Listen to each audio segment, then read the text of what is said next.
Yan mga kapromdi, tikman natin yung ating chicken curry. Curry nga na lasa nito. Baka hindi natin ma-curry mga kapromdi.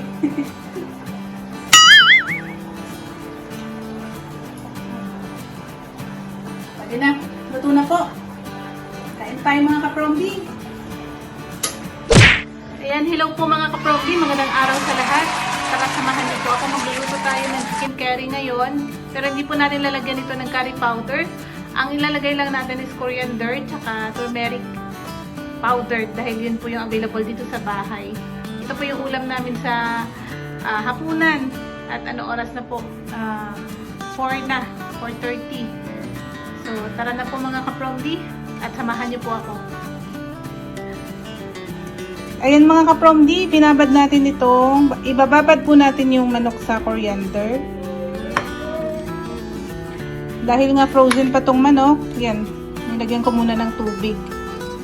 Tapos itong turmeric. So wala tayong curry powder mga kapromdi dahil ito lang yung available. Pagsamahin na lang po natin. Ito po yung manok natin mga kapromdi. Bali, binabad ko na ito sa coriander powder. Ayan. So ito kasi yung mga spices na yung pindala pa. Laman pa po nung in-unboxing natin na mga bagahe. Padala po ng kapatid ko. Yan nga po at marami-rami ito. Mga ganito na ginagawa namin, unti-unti namin ginagamit dito sa bahay. Actually mga kapromdi, mga first time ko nga gumamit ng mga ganito. Dahil sanay lang tayo sa patis, saka asin, at saka simpleng mga seasoning lang. Pero ngayon, meron tayong mga ganito, kaya gamitin natin. Mga ganyan po na mga galing pa dun sa mga bagahe. Yan. Gagamitin natin yan mga kapromdi. Gamitin po natin to mga kapromdi at sayang naman. Lagay na po natin yung ating mantika dahil mainit na po yung ating kawali. Gisahin muna natin yung manok na nakababad sa coriander.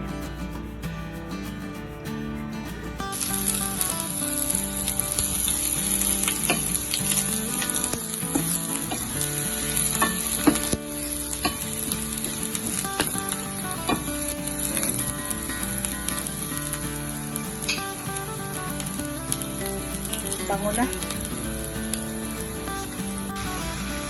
Ito na mga kapromdi, nilagay na natin yung manok. Gisahin lang natin ito na maayos. Ilabas natin yung kanyang tas. Dali, takpan ko lang.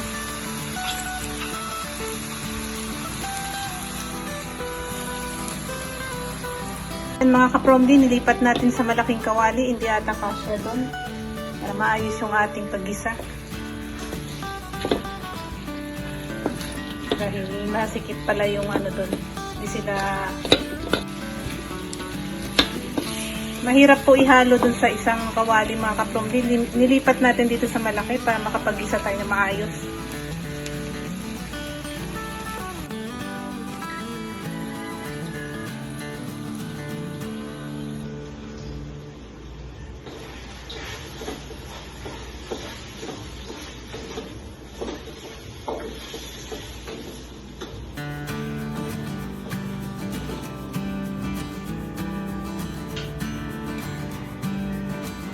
Yan po mga kapromdi, ilagay natin itong pangalawang gata.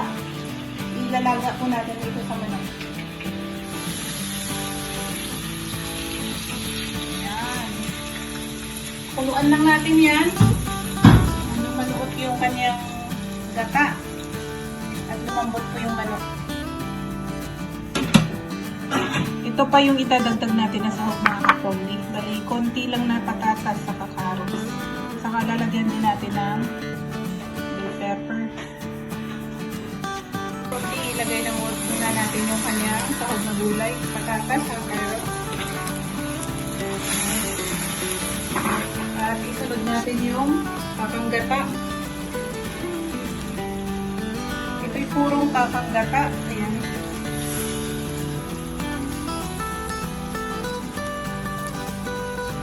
Ilagay na rin natin yung turmeric powder.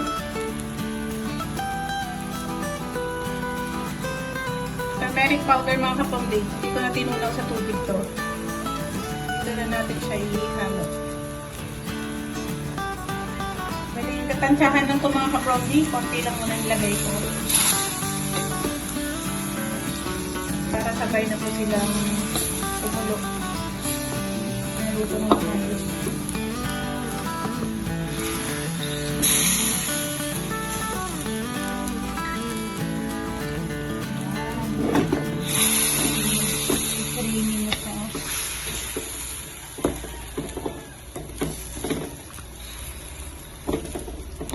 Yan, pakuluin lang po natin ulit mga kaprombi. Last natin na ilalagay mga kaprombi itong bell pepper. Yan. So, medyo masabaw lang sa mga kaprombi. Patuyuan pa natin konti. Pero tama na po yung timpla niya. Manilang lang siya at manabis-nabis. Dahil na kakangga tayo nilagay natin. Yan mga kaprombi, tikman natin yung ating chicken curry. Curry nga maltasa nito. Baka hindi natin ma-curry mga kaprombi.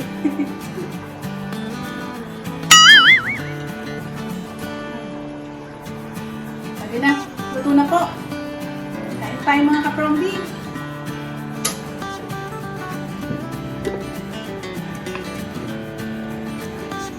Yan po mga kaprombi.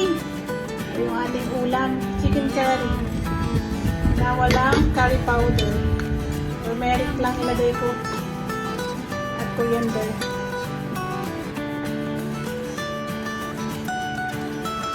Init pa. Inaman. Parang tinidor.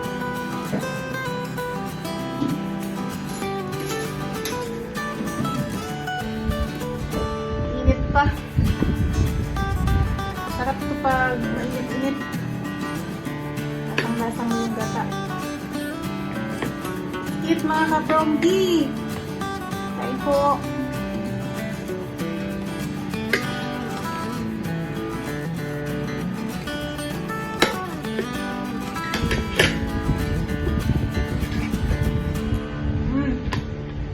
Dahil pinapad ko yung manok sa coriander, talagang nanuot yung lasa niya mga kaprombi. Mas malinamnam.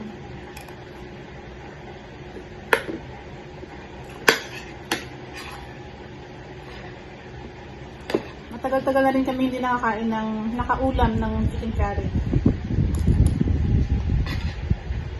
Almost 1 year na ata.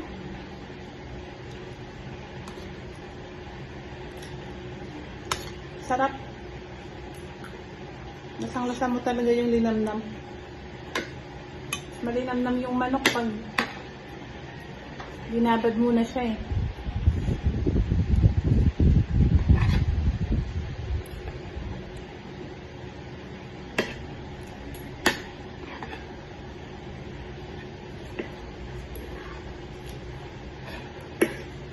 Pwede pala yun.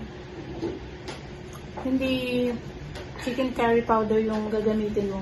Turmeric.